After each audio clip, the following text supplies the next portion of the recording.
What's going on, guys? Welcome to another episode of Coaches Conversations. I'm Coach Will. As always, I'm here with Coach Quan, and today we're going to be talking about goal setting. And one of the ways that we set goals is we do something called the Wheel of Life. Zig Ziglar, who's a motivational speaker, talks about this. He breaks it down into a wheel with different spokes, and I love this. I've heard this a long time ago. I use this whenever I'm doing any kind of New Year's resolution or any kind of re-goal setting. If I have to reset my goals, which I feel like a lot of us need to do, especially now we're going into the summer. You probably had high hopes this year. You probably came into 2023 with 1,000 resolutions, with different things, and you might have fallen off your goals, and now you're kind of in that in-between zone. I don't know about you, but that happens to me a lot around March, May, around that area, where I realize I'm so far from the goals I started the year with, and I had to reevaluate my goals, and I had to reset. So if that's you today, be sure to leave a like, subscribe. We love talking about goals. As personal trainers, we need to set both long-term and short-term goals for a myriad of reasons. Before I break down everything about the Wheel of Life, how do you feel about, when it comes to goal setting? Do you struggle with it? Is it easy for you? I would say it's something that I had to get accustomed to doing, when I'm trying to, better myself. That's a journey that I started about 2 years ago, and then I finally, started making goals and then tried to reach them. But before that, it's kind of just been living without, any regrets or anything. So, but I would say the best way to go about it is breaking the year up into quarters. So there's 12 months in the year. Every 3 months, reevaluate, reassess your goals, see if you've reached any of your goals, see if you're not, see how far you are away from reaching your goals. Just reflection, every quarter, every third month of the year, at the end of that month, just go back, look at what you wanted to achieve, look at what you were able to achieve, and then see if that's where you want to be necessarily for the beginning of the year. Start that, and then to the end of the year, just to see if there's any differences. And then think about it as well. It's not just year by year. It could be an accumulation of years. So it could be a 3-year journey, a 5-year journey, or 10-year journey. When I first started, I've done a tremendous amount of things that are different. We'll touch base about a lot of different things that that help us. But things have changed from year 1 to year 3 of my little journey of bettering myself.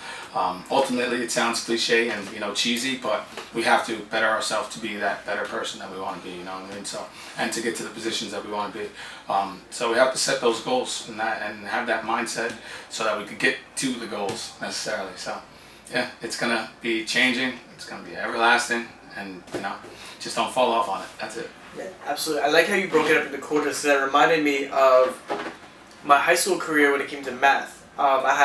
It was every year without fail, I did the same thing when it came to math. I would fail all 4 quarters, and I'm talking fail. Yeah. My 9th grade year, I had a 17 average, I think, my first quarter. But this happened every year where I would fail all 4 quarters, and then I would pass the final and pass the class. So I want that as a reminder. If you fail, first quarter of the year, second quarter of the year, third quarter of the year, or I don't want to say fail. If you didn't reach your goals at any point, say fail. Fail? All right, yeah, fine. Fail. If you failed 4 quarters of the year, you can still end the year strong. And so, if you're going into, this is now quarter 3, or technically if you're in school, it's quarter 4.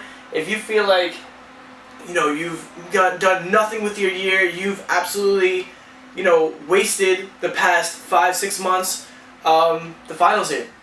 This is the final. Let's make it happen. Let's finish strong. Yeah.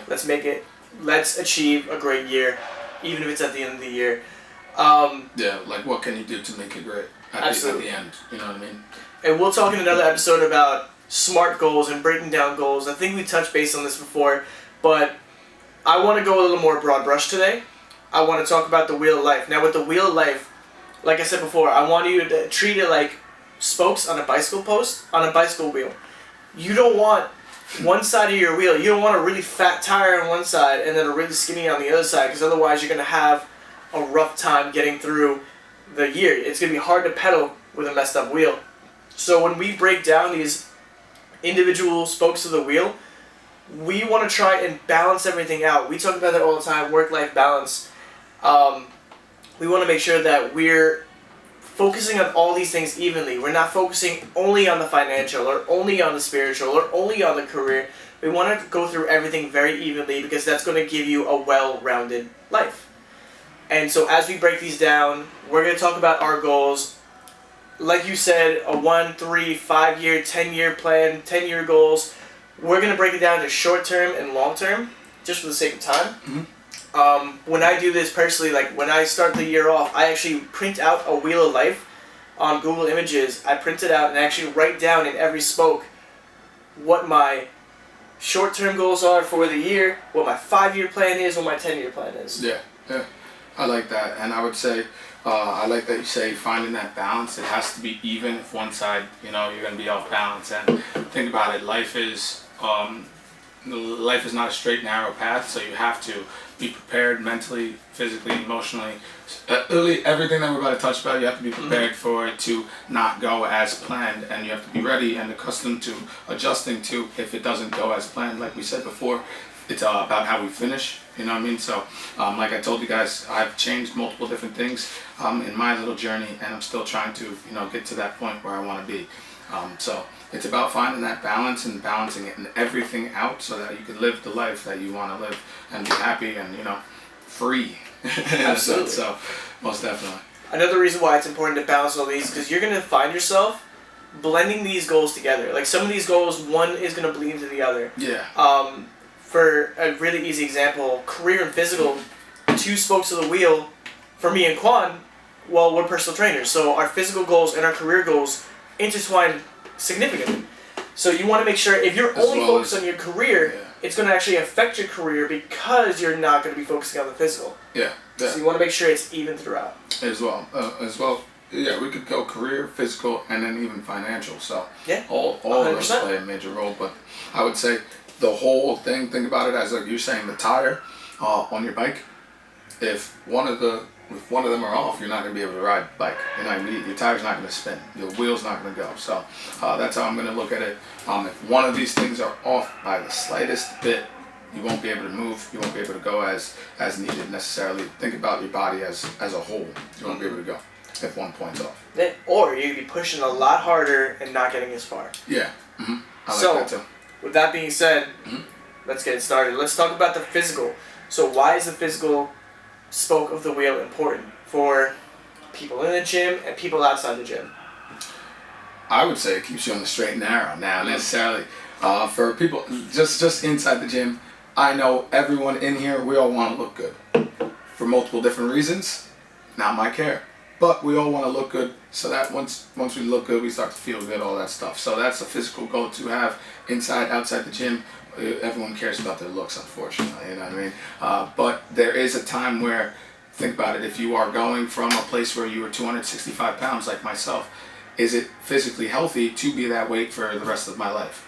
No, it's not. So I have to be accustomed, I have to adjust my life, adjust my daily habits, and throw some stuff out, negative, all that stuff, to be in a healthier state of mind, a healthier physical being necessarily, so that I could start feeling better and, going about my days better. Carrying that weight over a long period of time wouldn't let me do so.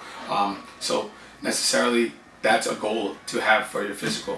For myself now, I'm not 265 pounds anymore, but my physical goals that I have right now are, I'm on a prep diet, cut, all that stuff for a competition. So that's going to be something that I would gear towards for my physical. Stop going out, having fun with my friends on the weekends, stop eating pastries and desserts, all that stuff. It's going to be just a temporary sacrifice so that I could reach my goal at the end of the competition. But what about you for physical? For others and yourself? Before about something, what's your long-term goal physically? Long-term goal physically, I would say necessarily it is generalized. It is to maintain health. And I say that because I was at a point of my life where I was not healthy or wasn't following the healthiest points that I possibly could. Mm-hmm. And now I feel that I'm at a point in my life where I'm going down that healthy direction. So whichever isn't healthy, what's not for me, I'm kind of just pushing it out the way and just, following the right ways to do it. So that's my long-term goal, is to maintain health overall. And I would be able to reach that long-term goal when I die, I would say. All right. The doctors take my blood and be like, all right, he was healthy. So I like that. I agree with the physical aspect is very important for one, there's the looking good, which makes you feel good, because being admired or looking presentable, looking better, does give us a good confidence boost, which does make us feel better, which will get us through the day. But also the physical aspect of being physically fit, whether that's a bodybuilder like us, or whether it's someone with general health where they have good muscle mass and they have strong bones and they have an ability to get themselves through the day without being winded, exhausted, having energy. These are all really important. So physical is not just for the meatheads like us or the meatheads that are watching the show. This is also good for my older patient, my older client that I had this morning, that she's just trying to feel better. She's trying to get through her day without being tired. So patient. All right, Doc. Doc is it still. All right, Doc. For me, my short-term goal is also getting on my prep, finishing my prep. It's a short-term goal, so that's why I'm not based on longevity. I want to be under 10% body fat. I want to be able to be ready to perform on stage. My long-term goal, I've always had numbers. For the longest time when I was a skinny kid, I wanted to be 160 pounds and 10% body fat. I wanted to just hit 160 pounds actually. That was my biggest goal when I was a 120-pound kid who could not, despite eating mounds of Chick-fil-A every day when I was working there, could not gain any weight. And now I'm at a point where I am actually over that weight. I've been able to hit 180, which was even another crazy marker for myself. And now I'm actually trying to get back down to 160. So that makes me feel really good that I've been able to get to that point. Long-term goal, I like to be sitting at around 180 pounds with 10 to 12% body fat. That's an area that I can hold, I can sustain 12% body fat day in and day out without necessarily over restricting myself or doing too much cardio. That's where my body sits naturally, and that's a healthy weight, a healthy body fat for me, where I feel like I can do the things I want to do. Next, we're going to go on to intellectual. Now, again, this might be hard for meatheads like you and me, but this is something that we both are actually really interested in growing more in. So this is you wouldn't think that looking at me. I'm like, no, definitely not. No, I'm just like. But this also bleeds into another one too, as well. But intellect, I think it's super important. To continue to reach a different level of growth within yourself. And then once you do that around yourself, it impacts and affects everyone around you as well in a positive light. So intellect, necessarily, just me personally, I'm getting into reading a bunch of different self-worth books, and then self-development, character books. Jordan B. Peterson is somebody that I highly recommend. 12 More Rules of Life, and then Beyond Order is 2 books that I read. 48 Laws of Power. I'm forgetting the author. And then another book that you just gave me, actually, Leadership Made Easy. Really, really Or was it The Life of a Bullworm or something like that? The Bullywurm? Bullfrog, yeah. The Life of a Bullfrog. So those are, I'm not a big reader at all. Not at all. Didn't read a single book in school. I was more of a writer. I took news and poetry and all that stuff. But all that is intellect as well. So reading, looking into it, continued education, just keeping your brain, knowledge, power going, is super important to do, in my opinion. Now, what do you think? Intellectual goals are absolutely important. Well beyond school, because you need to keep your brain stimulated. You need to always find new passions, you need to find new things to get you excited. This is something that I took a step back for a long time until I realized that it was a piece of my life that was missing. Yeah. I really thought that, I was a big advocate of C's get degrees in high school. I did not read any of the books that were given to me. I passed the test because I just listened in class, and I really didn't have a lot of self-help, self-growth literature until I became older and I started reaching out to stuff. So I started listening to sales and marketing stuff with Grant Cardone, or Gary Vaynerchuk is another author. He's a bit of a goofball, but I like his energy when he does audiobooks. One of my favorite books when it comes to self-help and motivation is Rhinoceros Success. I'm forgetting the author of that one too. Or when it comes to change and growth, the book Who Moved My Cheese is another really great book. There's a lot of books that I really enjoy, and if you guys want, comment down below or DM us, and we both have, between the two of us, we have a whole library of books, because we definitely took different paths when it comes to reading. Some of our books intertwine now, but we definitely have a lot of opportunity and a lot of growth. I'm not a big reader, just because my eyes are bad, so I listen to a lot of audiobooks. It really helps me. I can listen to audiobooks while I used to work overnights at CVS, and I would listen to a ton of books on that. I listened to a lot of, mainly it was like marketing and leadership and spiritual and physical growth. Short term, I'm trying to just always have, short term and long term is I always want to continue continued education with, my personal training. So I'm certified under the American Council of Exercise, and with them I got my fitness nutrition specialist program, my certification in that. I'm currently going through my sports specific training program, and they have so many. There's, training people with special needs. There is, biomechanics. There is senior specific training. There's always a new avenue. Fitness is such a big world, and it's more than just bodybuilding or powerlifting or functional training. There's so much out there that you can learn, and so my goal is always to continue my education through that. I have to continue education. I have to continue with credits every 2 years to keep my personal training certification. So that's one reason. So it's a good motivator, but also I want to continue to educate myself so that I'm a more well-rounded personal trainer. Most definitely, and as well as reading, and continued education through schooling and stuff like that. There's also free education, and guess where you can get it from? Right where you guys are watching this video, right on YouTube. Now there's so many different avenues and streams that you guys can watch. It just depends on what you guys pick on watching, because there is some bad, what's the word for it? Bad information, bad influences out there. Like one of the guys that I watch, his name is Jay Shetty. I want you to take a look at him. Advice, tips, tips for growth and development for yourself, and those are just podcasts where you throw in your headphones. You could be at work, you could be at home, you could be doing your everyday living while just listening to people talk and guide and direct you on how to become necessarily quote unquote successful. Whatever your mind you're looking at is successful, you're going to watch. Most definitely. So that's another way.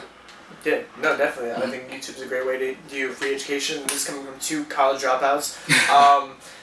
Even if you did go to the scholastic route, there's still some bad information, even through the school system, because there are still people involved, and people don't always have your best interest in mind. So wherever you get your information, it's always good to check and double check to make sure it's proper, helpful, and correct information.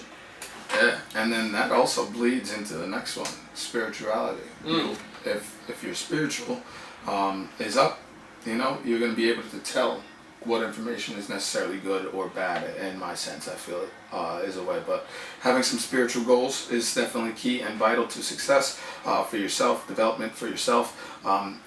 Understand that you have to tap in with yourself. It's so weird speaking on spirituality for me, because I was always like, I would reject it, a rebel towards it, and I feel weird talking about it and getting into it. But ultimately, spirituality is ultimately just you and yourself. What can you think about to better you? What can you do to ultimately better you? So those goals, having those in mind, knowing what you do wrong compared to what you need to do to put you in the position, is going to be better than just completely neglecting it and deflecting it as well. So that's why spirituality is something that you guys really need to tap in on, lock in with yourself. In my opinion, short term and long term, it'll definitely better your mental health and well-being for everyday living necessarily. If you are running in chaos in here, I could only imagine how it is out there, and that's speaking from me, and I go crazy in here, guys. Trust me. So you got to lock in with yourself, most definitely. I like the way you put that. It's you and yourself, spirituality. So when it comes to spirituality, because obviously people have different walks, they have different faith, they have different beliefs. I think that's the best way to put it, is tapping into yourself and being present. Whether it's you are present with a higher being or in present with yourself, being present, whether it like calming yourself down. We live in such a crazy world that is constantly giving you new stimulants that you can never just spend time with yourself. And that's why I'm so grateful that I have, I can walk with my dog, or I honestly think taking walks, whether it's in a urban setting, a suburban setting, or going out in nature, man. I was a Boy Scout. I grew up always just going in the woods and, camping out, getting lost in the woods. And, depending on where you live, there's probably camp trails or nature trails that you can take. Just being in touch with the earth, being in touch, put it on some music, putting on a podcast, whatever you need to do, just to get yourself disconnected from everything else. Put your phone on Do Not Disturb. It's really hard. It's hard. It's hard to disconnect. Trust me. I'm still working on it. Absolutely. And not to cut you no, off. you're 100% right. It is hard to disconnect, especially in a go world. When I got out of my last relationship, that was all I did was I filled my time with things, whether it was work, gym, second gym, video games, this and that. It's so easy to just distract ourselves rather than be present with ourselves. Exactly, and that's something that I have to bounce back off of, because it's when you become numb to your own feelings, that isn't spirituality. That is you just being numb. And we are literally human beings, so you're supposed to be and you're supposed to feel. So when you do that, you're literally not feeling, and you're just completely focused. You're taking your sight on not growing instead. Okay, sorry. I completely mixed it up. Think about that wheel, the tire, the spindle wheel. Now, if you are taking your time instead of growing spiritually, just taking being with yourself, locking in, seeing what you're doing wrong, and now you're focusing that time instead of being with yourself. You're focusing on what can you do for your job to make up the time so that you're not in your head. Now your wheel is more so on your career or financials than it is on your spiritual, and now you're not at that balance. Just like that, just right there. All right, so that's what I wanted to say. Yeah, man, that's all. I jumped in just to say that, literally. If one thing's off, you're off that balance again. 100%. And now, let's take the polar opposite of this. Let's move to the next side of this, because when you have this time with yourself, you also want to make sure you are having a social aspect. Now, this is the part I struggle with the most. We all have our spoke on the wheel that we struggle with the most. This would be the one that's hardest for me, is the social, because I am not social. If you ask anyone, what is Will doing right now? If everyone's hanging out, everyone's having a good time, like, oh, where's Will at? What is he doing right now? They'll say, oh, he's probably watering his cat. He's probably walking his house. He's probably doing anything but being at a social event, because I am not a social person at all. Walking his house. I have every excuse under the book to not show up to a social event. And that is my biggest issue, because we need community. As much as we need to be ourselves, we need to be present, but alone, as individuals, we also are group creatures. We are communal creatures as human beings. We crave companionship. We need that companion. That's why there's such an issue online of people just trying to get attention and trying to get some kind of worth through outside validation, because we do need that outside validation as much as we need that inside validation. So finding the balance of, and that doesn't mean you need to go out drinking every night. That doesn't mean you need to go smash mailboxes or whatever 90s movie you're basing your social events off of. It could be as simple as, playing video games with some friends, or taking a walk with your friends, or doing a podcast with one of your friends. Something that is just you being present with another person, bouncing ideas, and enjoying each other's company. Yeah, and I think that is something that is super important. Now, for me, I'm kind of the opposite. My goal would be to get less social, be more locked in and focused on career and stuff like that. For me personally, it's coming from a background where, 3 sports all year round in high school, major big friend group, and they're still going crazy. They're still partying, having a lot of fun over the weekend, and I'm still trying to get out of that, because it isn't ultimately what I want to do necessarily for myself. But that social aspect is super important. Being surrounded by people with like-minded goals and values, morals even as well, will keep you in the straight and narrow necessarily. And then also with your social hours, with your socials, who are you letting influence yourself, and then who is influenced by you? So everything that you do, everything that you post, they always said everything that you post on social media, that's why it's called social media, it's going to be up there. It's a model of you. You're expressing yourself in ways that you know how to, in a sense. social, in my opinion, is super important. You know, you have to have those social skills necessarily. You don't want to, I mean, some people are introverted, but then they have to get out of that shell once they're in the different environments, you know what I mean? So you just have to be comfortable with building that connection, building the community. Like you said, I like that word, community, because ultimately we are in a network. So the bigger your network, the more opportunities you may have, in a sense, as long as that network is, you know, good, like-minded, gold people that have good values and morals as well, that'll never come behind you and spite you. Most definitely. Absolutely, that is very important.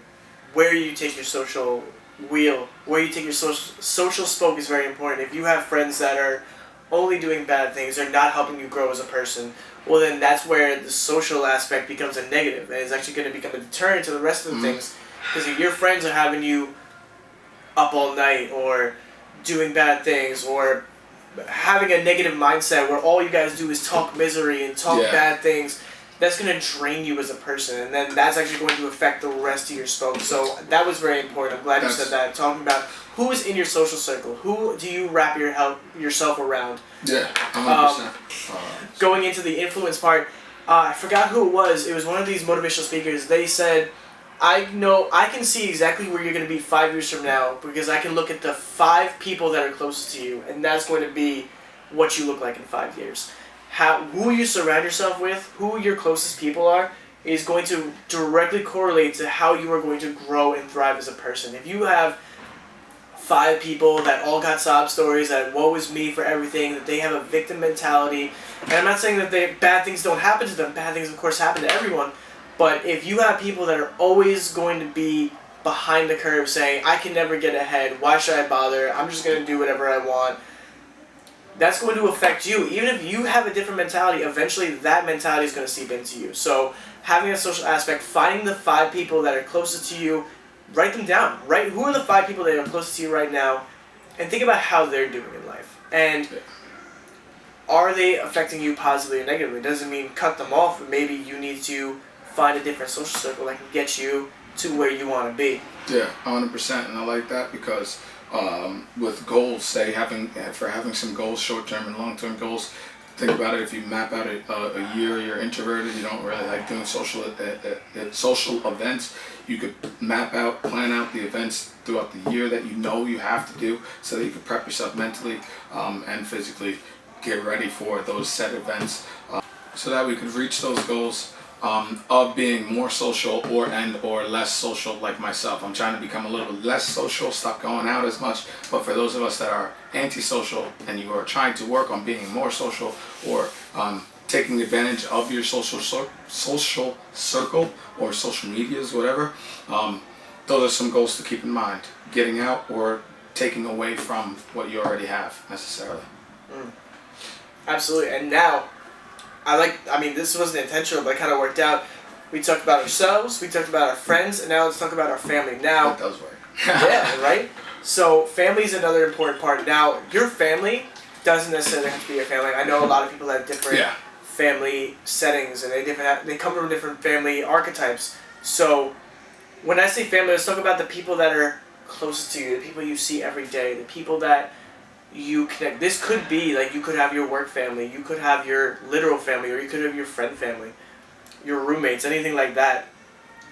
This is so important. What are you doing to spend the quality time with the people you spend the most time with? I love that. I love that tremendously, because I was just thinking as you were speaking, like, I don't consider any one of my friends actually my friends. They're all literally family, and like, it's insane. I'll talk to you. It's insane. Like, none of them are actually my friends. But yeah, having that, it goes back to having that community around you. So you could consider any one of your family. It doesn't necessarily have to be blood, but if we're going to be talking about just blood, for me personally, I'm super big on just blood family.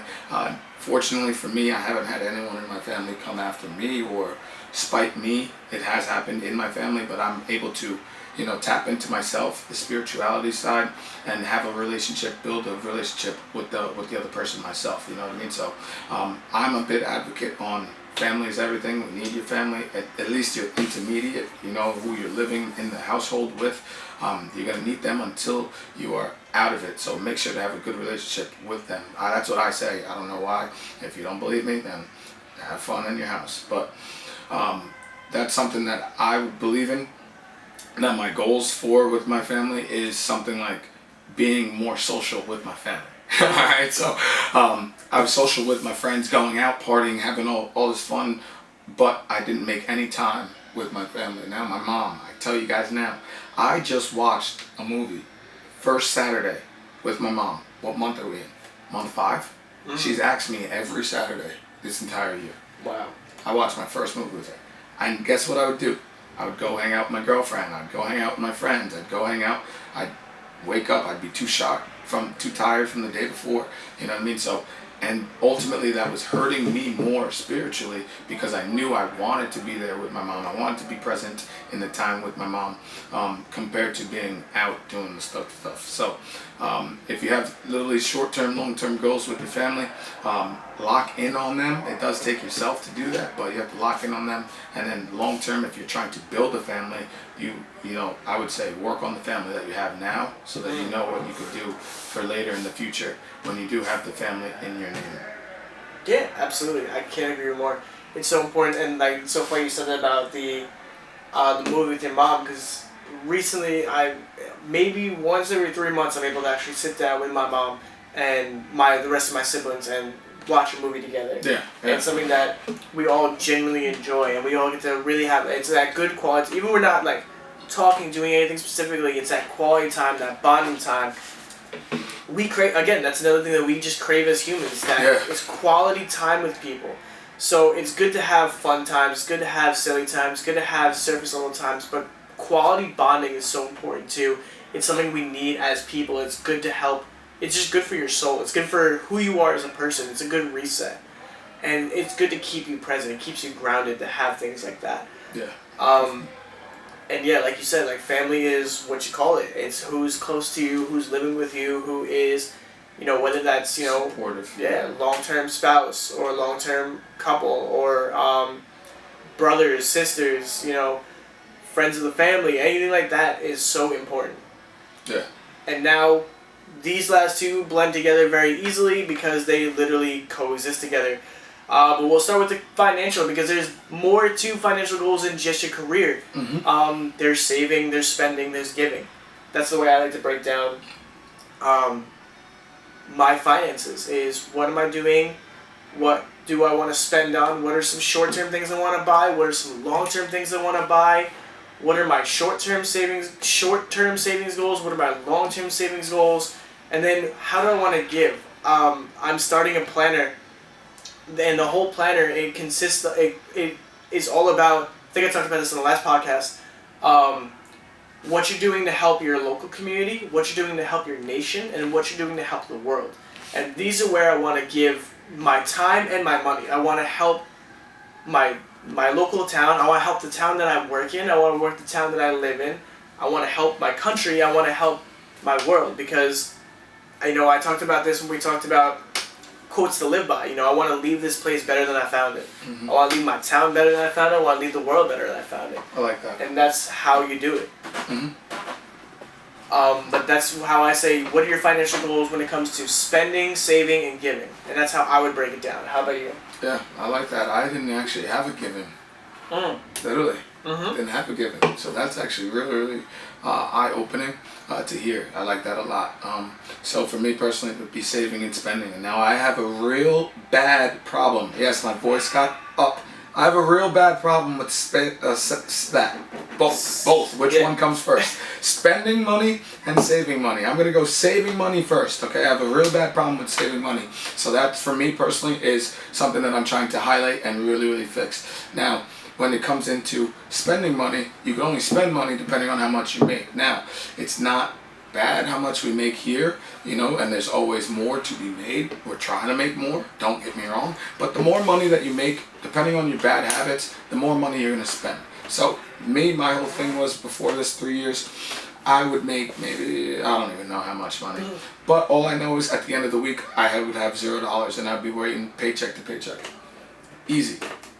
Came into here, first 2 years, did the same thing, paycheck to paycheck. Same thing. Now I'm literally third year, I'm trying to get adjusted. I'm trying to better myself so that I'm not ultimately stuck in the same position I was years prior. And that's just because I have bad habits that need to be fixed, need to be cut out of my life, so that I can focus more on saving. What the focus was, I used to think it was so hard to save because I wasn't making enough. Ultimately, I was making enough. I just was I was spending all of what I was making as soon as I made it. You understand? So having those financial goals, keeping on the straight and narrow, understanding that you need to put the money away so that you could ultimately get what you want later with that. It was something that was really, really hard, and it is instilled into my brain, but it took a while. It took a while, most definitely. And now, that's all. So it makes you feel better. 76, I believe, percent of Americans live paycheck to paycheck. Yeah. So it's not a matter of, I'm glad that's what you said, it's not a matter of how much you make. It's what you do with it. Because something that we realize, all money does is magnify who you are. So if you're a spender with $10 in your pocket, you're a spender with $100 in your pocket. You're just spending more. If you're a saver with $10 in your pocket, you're saving with $100 in your pocket. So that's where these other spokes become very important, because if you have physical discipline, if you are intellectually wise, if you are spiritually grounded, if you have good social boundaries, well, that's going to show up in your financials. Because if you have if you have yourself on the straight and narrow, like you said, well, then you're going to want to save what needs to be saved. You're going to spend what you want to spend in a reasonable amount. You're going to give what you can give in a reasonable amount. And it's as you come along, you're going to realize that it's going to grow, it's going to change you as a person. And as you get more money, it's going to magnify who you are. Because I'm the same way. I've probably doubled what I made over the past 2 years, and I'm still in the same position I am 2 years ago. I kid you not. Mm-hmm. Right, me too. And that was always my thing. It was, I gotta make more money, so I would do thousands of side jobs, and I would do other little things, and I would think of more ways to make more money, but I never could save it because my mentality wasn't there. Exactly. And then that bleeds into our career. So if you have a financial goal, you know how much you want to make, that'll lead you right to, not necessarily lead you right to where you want to be for your career-wise or job-wise. But if you have that goal in mind, you know what you can do with your position that you're in now. So for us, our sake, we're in our career field. It's just about how we grow from being here. Yes, we love that with personal training, yes. But yeah, we just don't stay at personal trainers. We have to keep growing from here. That's how we make it a career. It starts as a job for everyone. Everyone's job starts as just a job. I'm about to work at Walmart right now, and they call it Walmart Careers. I would have never thought that you could have a career at Walmart, but you can. Ultimately, it's all about where you start to where you're ultimately leading to finish, or where you finish when you leave, to make it your career. So having that financial goal will lead you to your career goals, and now your career goals necessarily will increase with your financial. Oh, that's kind of cool. All right, so career goals are super important. You don't want to stay stagnant. That's the only reason why I say that is because I've been a personal, like Will was saying before. He was giving an example of his continued education. We start as personal trainers. Then we got the speed and agility for athletes working. He has his nutrition. That's something that I want to look into and get myself. So it's always about not being stagnant and developing growth characteristics in a sense in your workspace. How could you be better for your job environment? How could you be better for the employees and coworkers? All that stuff is stuff that you could think about when it is going into goal making for your career. One for me that I think about is trying to be in a positive light, and that doesn't take anything. It isn't too hard. It isn't too taxing on the body. All it takes is me walking into the gym every morning with a smile on my face, saying good morning to everyone, hello to everyone, just impacting with a positive light. And then obviously I have my, financial goals, all that stuff that I want to hit, like FA goals, my session goals for the week, and then my client training session, all that stuff, my class sessions and stuff. Those are all goals, but it all falls back into what I want to do and how I want to be for the day, for the month, for the year, ultimately. Absolutely. And you're 100% right. So when it comes to personal training, yeah, we do have a essentially bottomless pit of opportunity because of what we're doing right now. We're doing in-person training, but we also have the opportunity to do online program selling and online training and class training, or we can charge more for our sessions. We also can do a podcast where we can get sponsorships, like and subscribe. Or we can do, we can sell, so there's an opportunity to just keep going. Thankfully, we're in a position where our careers are bottomless when it comes to our goals. I'll give you an example of maybe a more corporate setting. When I worked at CVS, I was a shift manager. So when I was a shift manager, I would get, increase in rate, I would get a raise in my wage, and I would do different things. And then there came a point where they sat me down and they showed me a list. And they showed me, you were at the top of the hourly rate for your position. So the only way for you to make more money is to either work overtime and get time and a half, which they don't always offer, or you can move on to the next position, which now you have a new salary cap. Mm-hmm. So now that's where in a career setting, all right, so if your finances are, all right, I want to make this amount for as simple as, well, let's see, I want to buy a house, and I need this much money monthly for a mortgage. I need to make this much money so that this doesn't overtake my finances. So now you look at the career you're in. Is there an opportunity in the career you're in to make what you need? If not, do you go further in your career path, or do you find a different career path? And these are things to look forward to. So these are short-term versus long-term goals. Short-term, maybe I try and get a gig. Maybe I try and get a side hustle. And I try and make some short-term goals for my finances, for my career. Or do I look at the long-term where, all right, I need to either, in 5 years, I need to either be in a different position in this job, or I need another job entirely. And I've made that decision before where I've worked at a job, I hit the top of that job, I don't have the opportunity to move up any higher, I've had to make a switch. So that's why I moved from Kmart to Chick-fil-A to CVS. I was making these moves because I would hit thresholds and I would want to make more money, or I'd want different hours or things like that, and that would cause my career to change.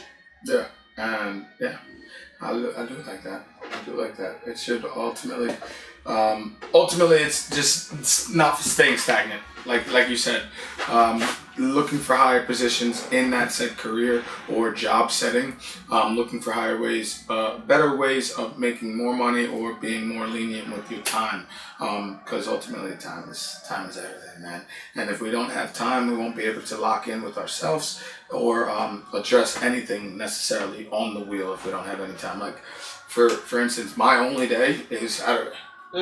Saturday, I have to address everything. I take the whole week and I make sure that I'm good and set. You know what I mean? But goal setting isn't easy, and it's something that you guys have to do.